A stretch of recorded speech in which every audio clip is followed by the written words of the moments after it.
What's up everyone, Ganeto here, and today we're diving into TCG Pocket once again with a Dragon slash Eevee deck, or as I like to call it, the Dragonite. This is an amazing and powerful deck that requires a lot of build-up, or just go pretty straight up ahead with your Jolteon, and perhaps on the second turn you can deal up to 160 damage in total if you are lucky. I got the 160. I was kinda lucky, but on the other side you can always get 0 damage, so it is a coin flip, but basically you coin flip 4 times, so you're gonna do around 40 damage at least when you're going for Jolteon, which is not a bad deal if you ask me. The only downside of Jolteon is gonna be his HP level, which means that you're gonna be in kind of a big trouble if your opponent is having high damage dealers on their team. Vaporeon, on the other hand, is gonna be a Pokemon with much more HP, 130 to be exact, and can also provide some extra pressure with that bubble drain damage, dealing 60 in total, guaranteeing that you get half of it back on your Vaporeon. So basically it is kinda like a Lapras EX, and yeah, you are gonna use it as a budget option since Eevee can always help you on the map as well. Dragonite line now is gonna be on the team, and for my deck that I'm showcasing right here, on the left I'm having 2 Dragonites, but on my deck that I'm playing on your right is gonna be used only 1, and that's mainly because I do not have a second. I was having a red card instead, as you can see already in here, and with the red card you can get even more pressure on your opponent. You already know, if you have watched my past 2 videos, how much I love red card, because it is an interactive and heavy pressure card for your opponent that plays outside of the field. You can use it on your opponent's hand immediately, and of course wreak havoc on a lot of their defenses and strategies. Over here now you can see that Jolteon already does 120 with 2 energy attached to it on the Mewtwo EX, which is crazy before they even do anything weird, so that now they cannot reach to that side drive to finish me off with one shot, which means that we can survive the move and still kinda guarantee the knockout next turn. Perhaps you want to use something like a Giovanni as well, so if you want to remove something from this deck, either go with the removal of Kangaskhan or the potion, because Giovanni will give you that extra 10 damage that will reach the break point of 50 or even more than that against a lot of options.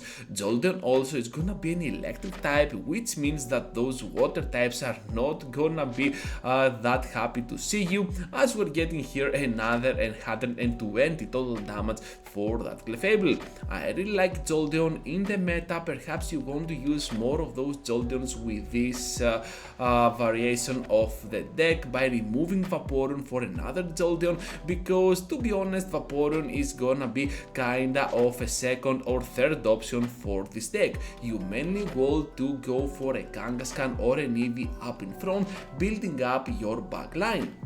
Now that backline can always be something like a Dragonite, something like an Evolution, or just go ahead and push your opponent with your front line, with your Kangaskhan, with those coin flips, and who knows, perhaps that is gonna be clutch as well. I really like Kangaskhan as tanky as it is, with 100 HP and also with 1 colorless energy it can still get to its move, which is pretty great. Now on the second battle you can see here that we're having a Dratini and an Eevee already on our hands. So what I want to do here is to go ahead, throw the Dratini up in front, and then try to do my best with my Evolution to Jolteon at the back. Perhaps double Jolteon might work much better, but it's only up to you to decide. Of course, here I have the professor's research, which can help me a ton by charging up a little bit and searching up my deck and my strategies. So let's see how this is gonna go, because the second Eevee is popping up, and if you want to use something like a Flareon, feel free to do so, but I think that with Dragonite you want to prioritize your electrics and water's energies. So by doing so, I think that Vaporeon and Jolteon fit in here much better. Of course, once again, I think this is the third or the fourth time that I'm saying this, double Jolteon might be much better for you. Now for the rest of the cards, other than the basic and the evolutions from the Pokemon lines, you have Professor's Research, Pokeball, X-Speed, Potion and Sabrina.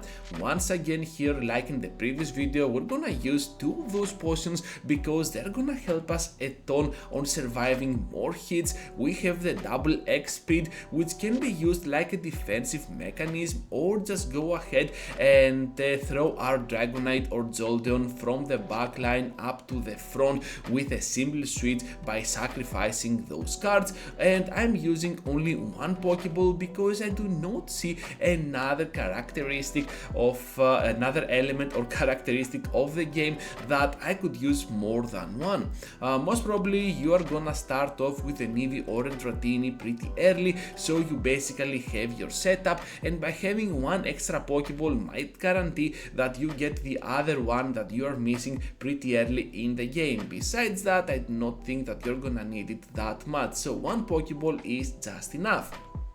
Sabrina once again into the deck, pretty much like Professor's Research. You can always surprise your opponent, give you a little bit more pressuring play against your enemies, and of course you are not gonna regret it.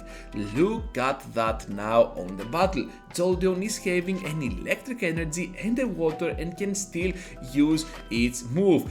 And of course we land the big nuke with the 160 damage on the Weezing. Even 3 of those flips could be enough, but you know what, going for the 4 is always a pretty huge deal. Now my opponent is having that Wigglytuff coming into the game, and since this is no EX Wigglytuff or anything weird like it, we can easily survive the move, and now Jolteon can absolutely keep wreaking havoc on our opponent.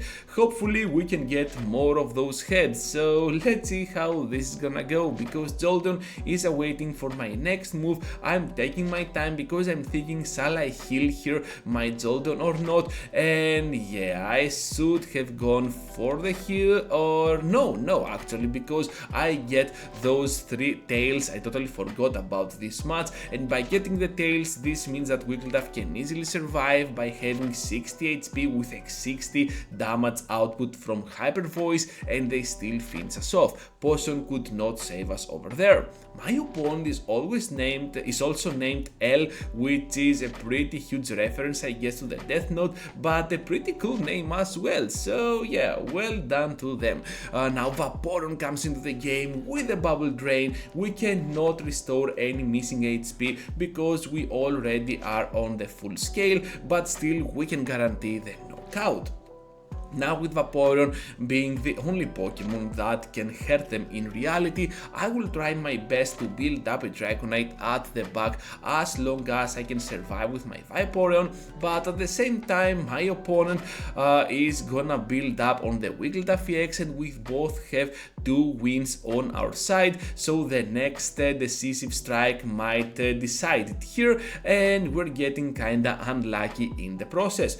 However, due to our unluckiness, we get a little bit lucky as well, because we can have now 40 actually HP restored on our Vaporeon, and in the process we can survive one whole sleepy song from that Wigglytuff EX. So what I want to do here is to survive, of course, then switch out on my Kangaskhan, but it is a pretty long shot that I cannot build up to a Dragonite. I do not have the time, I do not have the resources, and also do not have a Dratini or a Dragonite ready to go. So now Wigglytuff comes into the game. They're gonna go, I guess, for a Giovanni here, perhaps. No, just gonna go for the move. Okay, we can survive, and I'm waking up finally, so this means that we can now switch out on our Kangaskhan. First though, Professor's research is gonna get us the Dragonite on our hand, just checking to see if I have another Dratini on the deck because it is definitely not coming back, and yeah, you can already tell that we are in a pretty tough position. So this deck overall is gonna perform pretty well against a lot of meta decks, especially those that also require something like a build up like the Charizard decks actually, or something like a Weezing or Wigglytuff like this opponent, and that's mainly because they are stalling. But if you do not get the right cards like the Dratini with the Dragonair and the Dragonite, perhaps you're gonna be in a tough position, and Jolteon might be your only escape out of this. But Jolteon, once again, having only 90 HP is not gonna be that much, so we're gonna take that loss, and now we're gonna head into the final battle for today's content. Before I let you go, let me get straight with you. We're having Kangaskhan on this battle, and the reason I'm showing this battle to you is because I want to show you that whenever you get Kangaskhan on your first hand, you always want to put it up in front. This Pokemon is gonna be a severe tank against a lot of Pokemon. It can survive the moves while it can also answer back at them with about 0 to 60 damage. It's a coin flip, you can do 0, 30 or 60. It's up to the luck, I know, but still having that 100 HP will help you build up your backline, while at the same time you can apply some extra pressure with your Pokemon. And as long as this Pokemon is into play, well, you can always count on your bench to build it up like I do over here with the Dratini. So you can already tell that my main strategy here is to build up to the Dragonite throughout my Dratini, but I will not spoil it for you. Feel free to stay tuned till the end because this is gonna be a wild one and you can enjoy it with a little bit of extra music. So farewell trainers, and I hope to see you all into the next one.